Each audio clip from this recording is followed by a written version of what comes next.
Bon matin, bienvenue au Café Expansion, édition du 8 mars 2023. Ce matin, sujet ultra intéressant. Écoute, on essaie d'avoir des sujets intéressants chaque semaine, là. Hein? Mais avant tout, avant de parler de ce sujet intéressant, allons-y avec la gorgée de café. Tasse Vancouver, on a l'esprit voyageur cette semaine. Hein? On aimerait ça qu'il arrête de neiger. On aimerait ça que l'été, que le printemps arrive du moins. Hein? Commencer à sortir un peu plus dehors, la piscine, les événements, les vacances. Hein? OK, on vient de finir la relâche, là, les vacances scolaires. D'ailleurs, ce fut assez éprouvant, hein, on s'entend. Retour à la normale. Je parle des vraies vacances d'été. Je parle du beau soleil. C'est le fun l'hiver, là. C'est le fun. Mais, fallait attendre mon t'as dit. Hein? Alors, allons-y avec le sujet du jour. En fait, tu sais, on est tous en entreprise, on a tous des business, puis c'est important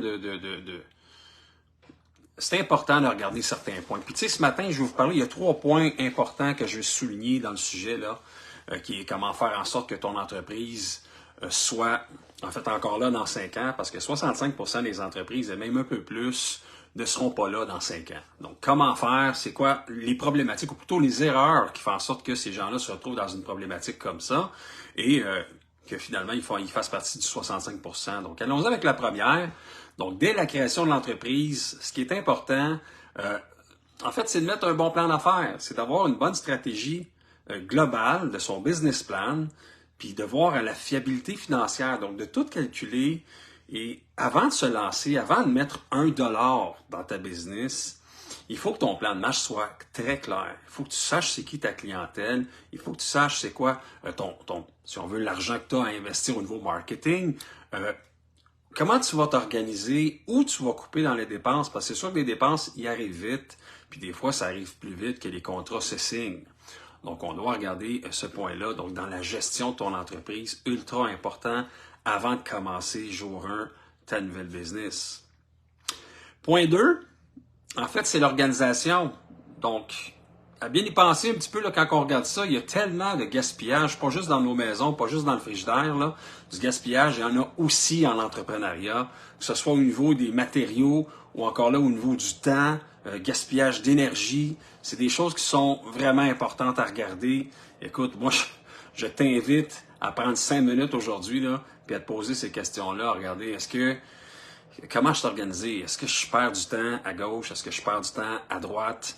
Et puis aussi les impayés. Donc, comment je m'arrange avec les impayés? Est-ce qu'il y a moyen peut-être d'aller chercher une agence de collection qui va s'occuper de courir à ma place après les clients pour faire en sorte que moi, mon temps soit investi ailleurs? Parce que votre temps vaut plus cher de l'heure quand c'est vous qui l'investissez. Vous valez plus cher de l'heure qu'un employé. Là, c'est vous le président ou la présidente dans l'entreprise.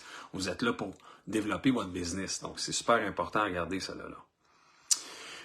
Donc les impayés, impayés des clients. Donc tu sais ça va fragiliser, ça va vraiment fragiliser, désolé, fragiliser votre entreprise. Puis on veut pas ça. Tu sais, on veut pas être pris dans si on veut une situation où là, il faut coller l'avocat, il faut qu'on s'organise pour se faire payer. On n'a pas le temps pour ça. Là. Moi, j'ai déjà vécu des histoires comme ça également avec certains clients. On n'a pas envie personne de courir après notre argent. On est là pour faire du bon travail, donner du bon service. Puis service rendu égale service payé. C'est comme ça que ça devrait fonctionner. Puis bon, on le sait, ils ont tout le temps une problématique, il y a tout le temps quelque chose qui arrive. Là, ah ben écoute, là, moi j'ai pas été payé de mon bord, puis là, là, il est arrivé autre chose, puis on le sait, là. Sauf que, tu sais, comme entrepreneur, en tant que délivreur de service, quand tu donnes un service, c'est pas ton problème par la suite. Et tu dois être payé en premier. Justement, je parlais avec un entrepreneur hier, puis lui, il dit, écoute, il dit, moi, la croissance de mon entreprise n'est pas ce que j'aimerais. J'aurais aimé ça qu'elle aille plus vite, mon entreprise, que ça marche encore mieux, avoir plus de contrats. Mais je préfère en prendre un peu moins, puis faire en sorte que ces contrats-là, je me garantisse d'être payé pour ces contrats-là. Parce que des fois, on essaie d'accepter 60, 90, 120 jours pour avoir de la business. Mais là, rendu à 90 jours, là, soudainement arrive quelque chose, puis ils vont te négocier à la baisse. Là, écoute, finalement, au lieu de te donner ton 30, 40 000 $, on peut s'arranger pour 25 000, là, parce que là, regarde, sinon, moi, je tire la plug ou m'a faire faillite. Ou, toujours des menaces comme ça, on n'aime pas ça. Fait que des fois, c'est important peut-être de prendre des contrats qui semblent un peu moins intéressants, mais qu'au bout de la ligne, sont plus sécurisés. Et le chiffre d'affaires n'est pas... oui, c'est important le chiffre d'affaires, mais c'est pas juste ça qui compte. L'important, c'est combien il en reste à la fin, tu sais. Ben, vous faire un chiffre d'affaires de 6,4 millions, s'il reste 50 000 $ au bout de la ligne, hein? Versus quand on en fait 200 000, puis qu'il nous reste 50, 60 000, 100 000, l'entreprise de service, il peut en rester encore plus. Donc, c'est ça c'est ça l'entrepreneuriat. C'est vraiment de choisir les bons choix, qu'est-ce qui est le plus efficace. Pas facile, là, parce que c'est jamais facile, mais qu'est-ce qui est plus efficace, puis qui fait en sorte qu'on perd moins de temps, puis qu'on optimise les affaires. Aussi, numéro 3, point 3, ultra important, c'est l'incapacité de réagir à la compétition, à l'innovation technologique. Et ça fait mal de plus en plus de monde, là. Donc, il y en a beaucoup, là. Puis, tu sais, je parle de tout ce qui est technologique, le ChatGPT, puis toutes les intelligences artificielles, les AI de ce monde qui commencent de plus en plus à prendre de la place. Ben, tu sais, vous avez deux choix. Soit vous l'intégrez dans votre entreprise, essayez d'en tirer une meilleure partie, ou soit que vous finissez dans 65% des entreprises qui n'y arriveront pas, là. Parce que c'est sûr que la technologie, à un moment donné, elle va prendre le dessus. Puis, vous devez être capable de suivre le pas avec cette technologie-là. Il y en a qui ont très peur pour leur travail. Il y en a qui sont comme, OK, moi, je suis copywriter, je fais du marketing web, je suis dans le domaine de la publicité ou des trucs comme ça, de l'écriture des textes. Puis, tu sais, le système de ChatGPT, là, c'est pas compliqué, là. C'est que tu mets un mot, 2, 3 affaires, puis ça va te générer un texte. Tu peux transférer ce texte-là en français, en anglais, en chinois. Tu peux dire, écris-moi le même texte avec une émotion différente. Ça va très loin, là. Ça va très, très loin. Puis, c'est pas fini, ça commence. Fait qu'il faut s'adapter à ça. Il faut être capable, il faut être capable de l'intégrer dans notre business. C'est ça, notre travail. Puis, tu sais, ça veut pas dire nécessairement non plus que les jobs vont partir et qu'on va tous se retrouver au chômage, ceux qui font ça, ce type de travail-là. C'est au contraire, moi, mon entreprise, j'ai pas le temps de faire ça. Je délègue des trucs à d'autres parce que mon énergie et mon temps de l'heure vaut plus cher à développer la marque, à développer Expansion Capital, à faire connaître l'entreprise en Ontario, à Vancouver, un peu partout, les services, à avoir des connexions avec les banquiers pour être capable de donner un bon service et d'avoir des opportunités pour les clients. Donc, moi, c'est ça que je fais à la journée longue, là, tu sais. Je ne vais pas commencer à faire des textes. Oui, j'ai des idées de textes, des idées de trucs, mais je délègue ça, hein, pour être capable justement de mettre mon énergie à la bonne place. Puis je vous invite à faire la même chose. Je vais juste prendre une petite seconde. Bonjour Annie. J'ai pas fait le tour un matin de qui regarde pas, là. Ceux qui n'ont pas eu la chance iront tout simplement replay. Hein, ceux qui n'ont pas le temps de le regarder en direct, ils iront faire un petit replay tantôt. Et puis ceux qui sont avec nous, bonjour. Ceux qui n'ont pas vu ma tasse ce matin, c'est tasse Vancouver, on voyage un peu là. Hein? J'ai une petite expérience vécue à vous conter. Pas plus tard que... C'est quand? C'est avant-hier. J'ai changé les clés dans mon auto, là. Tu sais, la clé comme telle, là. Bon matin, pam. J'ai changé la clé dans mon auto, puis en changeant la clé, tu sais, j'avais le cap, puis bon, c'est comme tout le monde, je voulais sauver une pièce. Bon, correct, on va aller voir Amazon, puis j'ai mis ça dans le truc, puis j'ai remis ma clé, puis hey, ça a l'air à marcher. Mais, ma femme m'a dit, coudonc, ça marche pas, la clé marche pas, ou je sais pas qu'est-ce qui se passe, l'auto fonctionne plus. L'auto fonctionne plus, j'ai jamais allumé que c'était la clé qui avait un problématique, puis j'avais pas le petit code qui est dedans, qui détecte que la clé est barrée.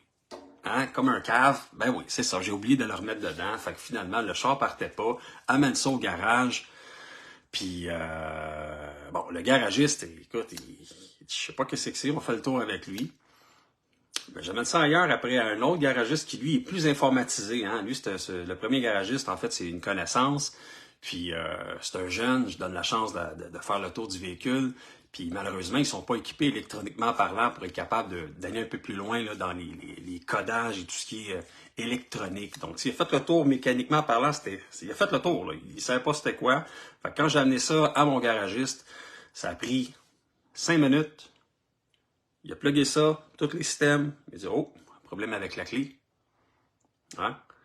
Puis le jeune qui était venu initialement, ben, il m'a suivi, il est allé faire un tour avec mon garagiste, puis le garagiste, il a expliqué ça, puis il dit « Tabarouette, ça n'a pas de sens. » Il dit « Nous autres, à l'école, ils ne montrent pas ces affaires-là. On est comme un peu laissés à nous-mêmes, tu sais. Oui, on a de la formation, on a des notions, puis c'est la mécanique, on est solide, là, on connaît tout, là.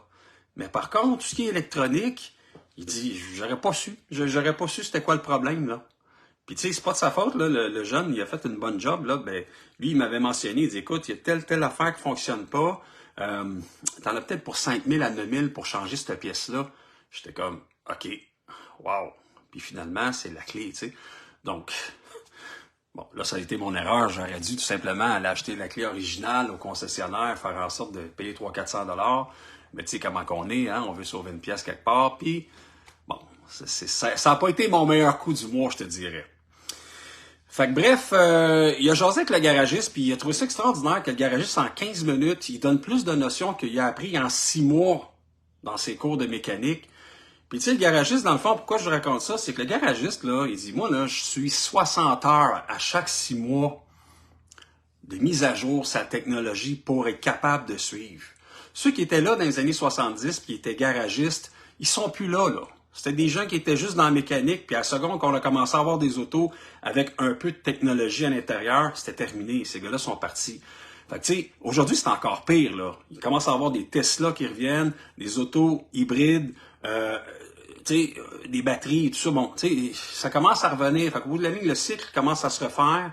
Et là, si les jeunes nouveaux garagistes n'ont pas suivi l'évolution de la technologie, un peu comme tout à l'heure quand je parlais avec tout ce qui est technologie pour les entreprises, ben ça va finir dans le classeur 13. Là. Ces entreprises-là, ils passeront pas au travers. Les garagistes, ils passeront pas au travers. Même si c'est des nouveaux qui étudient maintenant, ils sont pas capables de suivre dans 6 mois, dans un an, c'est-à-dire ou deux, quand ils vont être sur le marché du travail, puis qu'ils vont avoir des problématiques électriques de plus en plus. Les autos se conduisent tout seuls pratiquement. Là. Fait que, tu sais, tout ce qui est mécanique, c'est rendu 30% du problème, même pas. Le reste, c'est tout électronique. Donc, c'est ça, c'est l'avenir, il faut s'adapter. Fait que c'est pour ça que on veut pas finir dans les 65% des entreprises qui ferment après 5 ans. Ceux qui viennent d'arriver, je vous invite à regarder là, le live depuis le début. Je donne 3 points assez importants là-dedans sur lesquels on doit s'adapter. Mais je pense que, tu sais, au bout de la ligne, c'est ça. Il faut être capable de s'adapter, puis je sais que ça fait mal, ça peut coûter cher, c'est long, c'est plate à faire parce que ça sort de notre zone de confort, mais il faut absolument qu'on soit capable de le faire. Sinon, la vie, la parade continue, puis les autres, eux, suivent cette parade-là, puis nous autres, on va finir par rester en arrière, donc. Et voilà. Donc, c'est pas mal ça, le petit live de ce matin. Écoute, j'avais pris quelques notes, j'ai fait le tour. J'aimerais savoir s'il y en a qui ont des questions. Est-ce que vous avez des choses à me dire? Est-ce qu'on est live, là, on jase, là? Il y en a qui ont des choses, des sujets par rapport à ça, justement, des questionnements? Allez-y, écrivez-moi ça dans le chat, dans le chat en bas, ça va me faire plaisir d'y répondre. Entre-temps, je vous invite, pour ceux qui ont envie d'être ambassadeurs d'une formation qui est donnée pour de l'accompagnement, on offre une formation accompagnement, expansion capitale, une formation qui est offerte à 50% de rabais, un gros rabais qui est donné parce qu'on veut justement donner la chance à 10 personnes, il en manque pas beaucoup, là, 10 personnes de pouvoir bénéficier de cette formation-là, qui est un accompagnement sur 3 mois, plus une 60aine de vidéos comme ça, qui est partagé, qui vous est donné. Et ces vidéos-là, ben, dans le fond, sont illimitées. Hein? Vous pouvez les écouter dans 1 an, 2 ans. Vous avez un accès à vie, il n'y a pas de problème avec ça. Ces vidéos-là sont là pour vous aider à voir toutes les petites particularités. Tu sais, si je dis bien les choses le matin, là, mais ça n'a rien à voir. C'est comme la pointe du iceberg versus tout ce qui est dit dans cette formation-là, dans cet accompagnement-là. Donc, et voilà, allez faire un petit tour sur le site Internet Expansion Capitale. En bas complètement, il y a un lien qui s'appelle Accompagnement Et le lien accompagnement amène directement à la page où on pourra prendre rendez-vous par la suite pour discuter tout ça là, et voir de quelle façon on peut vous aider dans cette optique-là. Et voilà, donc écoutez, je vous souhaite une excellente journée. On se retrouve la semaine prochaine pour un autre sujet ultra palpitant au Café Expansion. Bonne journée.